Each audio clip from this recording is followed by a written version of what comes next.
Ok, vamos analisar a fundo esse material hoje.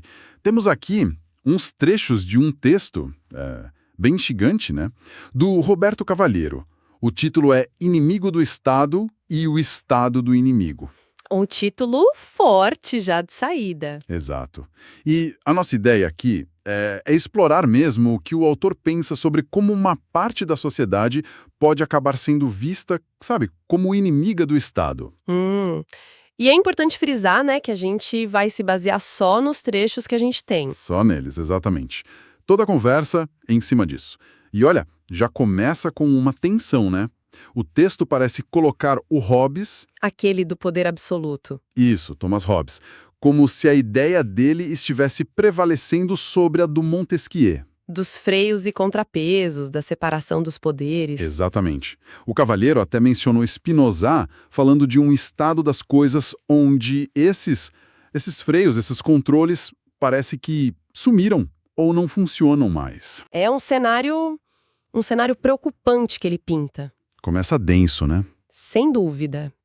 E nesse estado das coisas, como ele descreve, parece que tudo pode ser nomeado do jeito que for mais conveniente, sabe? Conveniente para quem tem o poder, imagino. É o que o texto sugere. O autor fala em extremos, né? Absolutistas, totalitaristas, que, segundo ele, teriam um objetivo em comum: mostrar a força do Estado. E o que moveria isso? Olha, pelo texto, seria uma visão meio utópica, talvez, de ordem, de comando, de força, controle, até reeducação. Reeducação. Pesado. Sim. É fascinante ver como o texto articula essa concentração de poder, né? Colocar Hobbes sem os freios de Montesquieu. E Spinoza no meio? Exato. Parece que ele usa isso para construir o argumento de um Estado sem limites, que as contenções formais falharam. Entendi.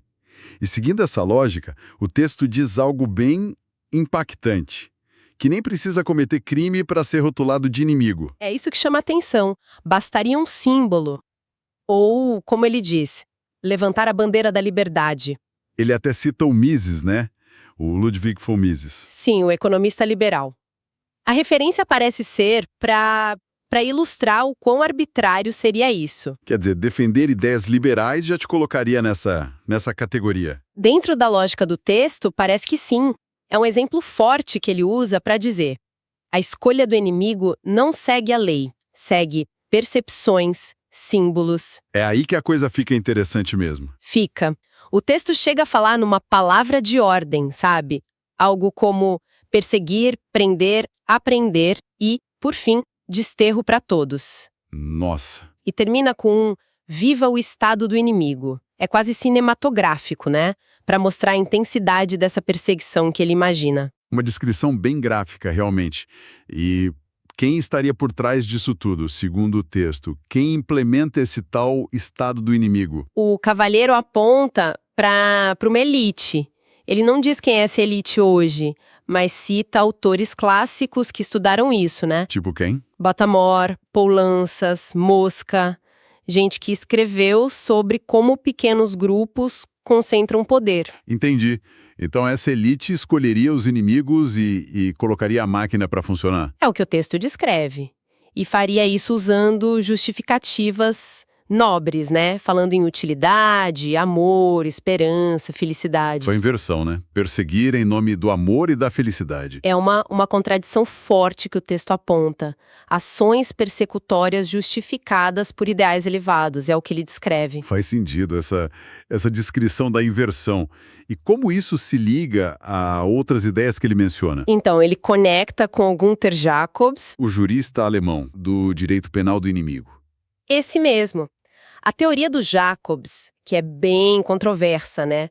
Diz que alguns indivíduos que se colocam totalmente fora da lei, que são um perigo constante, eles perderiam algumas garantias. Seriam tratados mais como inimigos a neutralizar. Exato, do que como cidadãos. O Cavalheiro parece usar essa ideia para dizer que, nesse estado do inimigo dele, o Estado estaria sempre pronto para agir duro contra qualquer um que considere contrário. Dando uma base teórica para essa diferenciação. Uma roupagem teórica, isso. E o ponto-chave é que o texto não trata isso como uma discussão acadêmica distante. Ele diz que é algo possível. Aqui. Agora. No Brasil. Exato. Dá esse tom de alerta, de urgência. E aí volta aquela ideia inicial. Se o inimigo perde garantias, cadê os freios de contrapesos do Montesquieu? Faz todo sentido a conexão. Então o texto nos convida a pensar nas consequências disso na prática, né? Sim, com aquela pergunta. Como seria viver assim? Numa sociedade dividida entre mocinhos e vilões. Onde os vilões, os tais inimigos, perdem direitos básicos. E o autor manda o recado direto. Prepare-se. Está a um passo de sentir o poder da perseguição. Que tipo de garantias estariam em risco? O texto detalha? Não lista uma por uma, mas a ideia é ampla. Fala em perda de garantias e direitos individuais. Isso pode ser, desde liberdade de expressão, de associação, Até presunção de inocência, devido processo legal. provavelmente, e até a liberdade física, né? Ele fala em prender, desterro. A força do argumento está nessa ameaça meio geral. Entendi. A ideia de uma vulnerabilidade total para quem for rotulado assim. Exatamente. Uma vulnerabilidade completa diante do poder do Estado, na visão do autor. E como isso se manifestaria no dia a dia, segundo o texto? Ele dá exemplos mais concretos? Dá sim. Ele aprofunda em alguns exemplos para ilustrar essa perda de garantia, sabe? Um deles é como o patriotismo seria tratado. Patriotismo. Como assim? Na visão que ele descreve, manifestar patriotismo, talvez de um jeito que essa elite não goste, poderia ser visto quase como uma doença, algo a ser combatido. Nossa. Outro ponto que ele explora bastante é o tal crime abstrato. Crime abstrato. Parece que ele se refere a criminalizar interações online. Coisas normais hoje em dia, né? Seguir, curtir, comentar ou repostar. Se for algo relacionado ao inimigo escolhido a dedo, Exatamente. Isso já seria suficiente para ter problemas para sofrer sanções. isso levanta uma questão séria sobre liberdade de expressão online, né? Com certeza, ações que a gente faz quase sem pensar nas redes sociais virariam atos políticos graves, puníveis nessa lógica do Estado do inimigo. É aquela conveniência da nomeação que você falou antes, só que aplicado ao mundo digital. Perfeito. Uma curtida deixa de ser só uma curtida, vira adesão a uma causa inimiga na interpretação que ele descreve. Essa do crime abstrato online é bem atual mesmo. E o texto também fala de uma divisão maior na sociedade, uma estratificação. Fala. Descreve um tratamento bem desigual, quase duas classes de cidadãos. Como assim?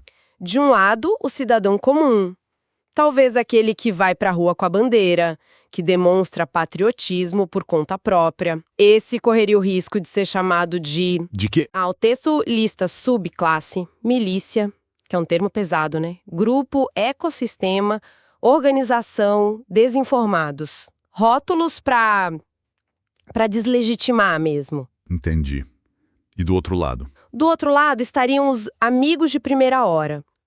Gente alinhada ao poder que criou o Estado do inimigo. E o que esses amigos fariam? Segundo o Cavaleiro, eles usariam a influência deles, talvez política, ele fala em poder do sufrágio, para barrar qualquer coisa que ameace essa estrutura.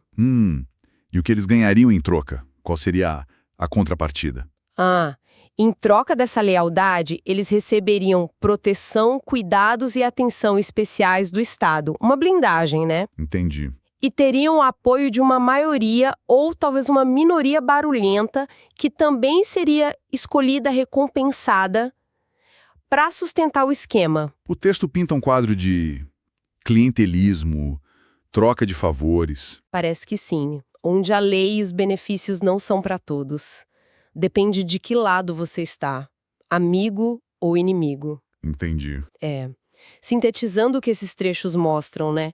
Para quem, na visão do Cavaleiro, reinstalou esse estado do inimigo, as regras mudam. Como assim? O que era ilegal pode virar legal, válido, ou simplesmente ignorado, invisível para o sistema. Se a gente ligar os pontos? Exato. Percebe-se que ele descreve um sistema onde as leis e proteções são aplicadas seletivamente. A lei não seria igual para todos, Dependeria de você ser amigo ou inimigo. fundamentalmente. É a concretização daquela falha nos freios e contrapesos. O poder agindo sem as contenções que deveriam existir. E a tal elite, Mosca, Polanças, que ele citou, seria quem monta e se beneficia disso? Exatamente. É o quadro geral que ele desenha. Ok, estamos chegando perto do fim dos trechos. E aí o texto traz um último elemento, uma outra parte da sociedade, que não seria nem inimigo nem amigo. Isso. Ele menciona essa parcela de um jeito meio enigmático. Como ele descreve esse grupo? Diz que é uma parte que não pode ser olvidada ou relativizada. Importante, então.